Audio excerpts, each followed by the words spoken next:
Have you ever seen someone do the right thing? Not for recognition, not for applause, but simply because it was the right thing to do, and then watch the world turn its back on them? It was just another sunlit afternoon on Ocean Avenue, the kind of day that made Santa Monica postcards iconic. The smell of the sea mingled with the scent of grilled fish tacos, laughter spilled from boardwalk cafes, and tourists paused every few feet to take selfies with the pier in the background. Amid this everyday coastal charm stood Clara Morgan, a 30-year-old waitress at a beachfront diner called Café Azul. She wore her usual navy apron, and her long auburn hair was tied back into a simple ponytail. Clara had always blended into the background. The regulars knew her by name, but most customers just remembered her smile, warm and quiet, never flashy, never loud. She didn't seek the spotlight. She sought goodness, even if the world rarely returned the favor. That afternoon, she was rushing 2 iced lemonades to table 6 when her eyes caught something off. Just across the street from the cafe, on the quieter side of the promenade, a man in his 60s, wearing a faded denim jacket and a bike helmet, was being surrounded by 3 teens. The man, his name was Hector, a familiar figure in the neighborhood, rode his bicycle around town every day, delivering groceries to homebound seniors. He'd earned the nickname the Gentle Cyclist, and like clockwork, showed up at the cafe each Thursday for a bowl of clam chowder. But today, something was wrong. One of the teens knocked over Hector's bike. Another swiped the small brown sack hanging from the handlebar and shook it upside down, scattering apples and canned beans onto the pavement. The third was filming the entire thing with her phone, laughing and narrating. "Look at this guy, Santa Monica's very own delivery dinosaur." Clara froze, mid-step, the lemonades trembling in her hands. The customers on the cafe patio noticed the commotion, but quickly turned back to their mimosas and burritos, pretending not to see. That was the moment she made a choice. Clara didn't think twice. She handed the lemonades to a confused customer and jogged across the street, apron still on, weaving through parked scooters and pedestrians. "Hey!" she called out, her voice clear and cutting through the hum of the ocean breeze. The teens looked up, momentarily startled.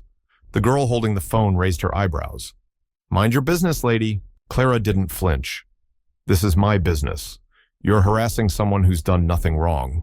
Hector, still crouched near his fallen bike, looked up at Clara with quiet gratitude. His hand trembled slightly as he picked up a can of black beans. The boy in the backward cap laughed. "He dropped his groceries, we just helped him rearrange them." Clara stepped forward. "You threw them on the ground." Now standing between Hector and the teens, she kept her voice calm but firm. "You're being cruel, and you're not funny." The third teen, the one recording, tilted her phone. "Oh, waitress hero moment? This is going viral. You're going to be TikTok famous for like 2 minutes. Clara turned to her, voice unwavering. "Then I hope your followers see what bullying looks like." The smug expression on the girl's face flickered, but only for a moment.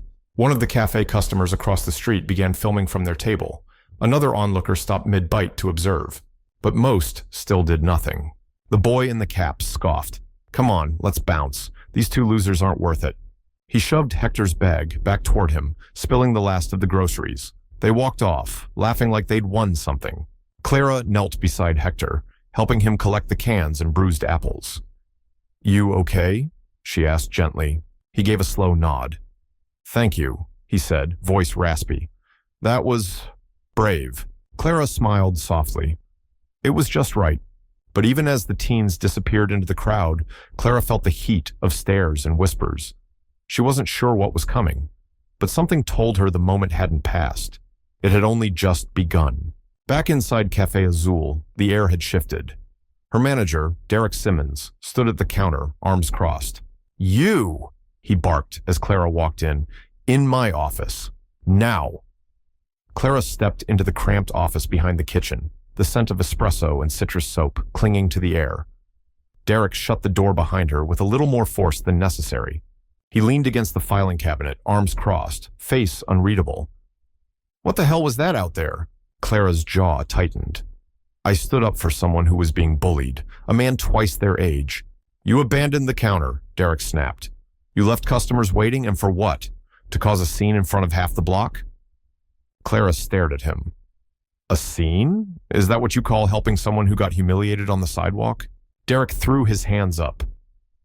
Clara, you don't know who those kids are. That girl's father is on the city council. The boy in the cap, his uncle owns half the real estate along Ocean Avenue. Clara's mouth fell open. So what? We let them harass people because they come for money?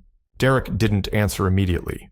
Instead, he walked behind the desk, picked up a manila folder, and exhaled sharply.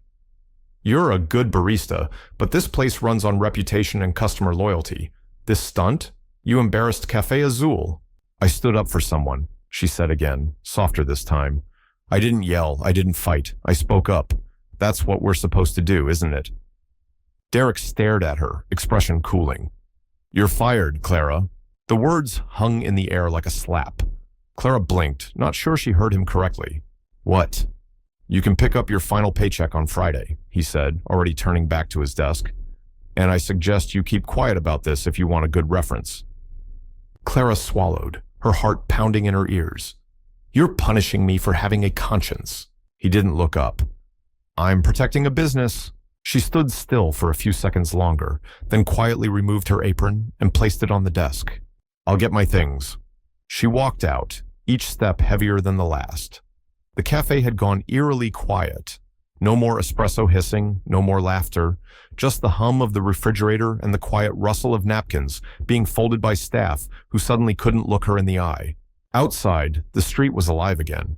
Beachgoers bustled down the sidewalk, unaware that the woman they passed had just lost her job for doing the right thing. Clara sat in her car, her hands gripping the steering wheel. Her reflection stared back at her from the rearview mirror, same green eyes, same quiet strength. But something had changed. She didn't cry. She was angry. And she didn't know it yet, but the city was about to find out what happens when you underestimate a simple woman with a backbone. Clara spent the rest of the afternoon in a daze. She didn't go home. Instead, she walked the sunlit streets of Santa Monica, clutching her canvas tote with her things from Café Azul. The waves crashed softly in the distance, the smell of salt lingering on the breeze, but she barely noticed. Her phone buzzed again. She ignored it. More texts from Lisa, no doubt. But after the fourth buzz, curiosity got the better of her. When she finally checked, her breath caught in her throat. Lisa, girl, go on Instagram, now. Attached was a video. Clara tapped it. The screen lit up with a shaky clip filmed outside Café Azul. It showed her stepping between the teenagers and Hector, calm and unwavering. Then the moment where she called them out. Then the older man, Hector, thanking her quietly before walking away. The whole thing had been captured by a tourist on the boardwalk. Just another person who saw something unfair and decided to record it. The caption read, "Young barista stands up for bullied cyclist, gets fired for it an hour later. Justice for Clara." Clara's hands trembled as she scrolled. The post had over 380,000 views in just a few hours. And then came the comments. She didn't even raise her voice. She was kind and firm. And she gets punished? Where is this cafe? Boycott incoming. I ride the PCH every weekend. This woman just earned the respect of every cyclist in LA. She deserves a job 10 times better. Then came the reposts. Influencers, entrepreneurs, even a city council member shared the video praising Clara's courage. And then, just as the sun began to dip behind the ocean, Clara's phone rang. The number was unfamiliar. She hesitated, then picked up. Hello? A smooth, slightly amused voice responded. Is this Clara Morgan? Yes. You may not know me, but a few of us saw what happened today. We're part of something called the Velocity Collective. We, tend to keep a low profile. But today, well, let's just say your name came up in a group chat none of us expected. Clara blinked. Velocity? We're a community of supercar enthusiasts, Lamborghini owners, Ferraris, McLarens, you name it. We saw the video, we saw you, and we want to thank you. Clara laughed nervously. I think you've got the wrong person. No, we saw exactly who you are, and we're organizing something. Nothing crazy, just a little Sunday drive around your block. Say 4 p.m.? Clara froze. Wait, what do you mean? You'll see. Oh, and don't worry about your job. I think opportunities are about to find you. Click. The call ended. Clara stared at her screen. What on earth had she just gotten herself into? Later that evening, At 4:03 p.m. sharp, the quiet hum of the Santa Monica side streets was shattered by the unmistakable sound of roaring engines. Clara stepped outside her apartment building in disbelief. A convoy of supercars, sleek, glistening machines in every color imaginable, was rolling slowly down her street, turning every head, every camera, every phone toward them. Ferraris, Lamborghinis, Porsches, McLarens, Bentleys, dozens of them. People spilled out from nearby shops and patios, whispering and pointing. And at the front of the line, a radiant, metallic orange Koenigsegg Jesko with butterfly doors, now gliding to a stop in front of her. The door swung open. A man in his early 40s with designer sunglasses and a black blazer stepped out, smiling warmly. "You must be Clara." She nodded slowly, dumbfounded. "I'm Miles," he said, extending a hand. "One of the founders of the collective. We don't usually do public shows of support, but for you, we made an exception." He gestured down the street. Clara turned and saw a line of cars stretching for blocks, over 100 of them, all idling quietly, united by one purpose. Behind her, someone murmured, "That's the girl from the video." Then applause, loud, growing applause. Cameras clicked, videos rolled. She turned back to Miles. "But why?" He smiled. "Because you reminded people what courage looks like. And people like us, we don't forget when someone stands up for one of our own."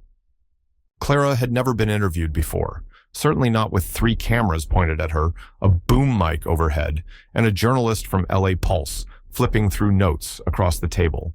She sat on a stool in the corner of a trendy studio loft in Culver City, fidgeting with the hem of her linen dress.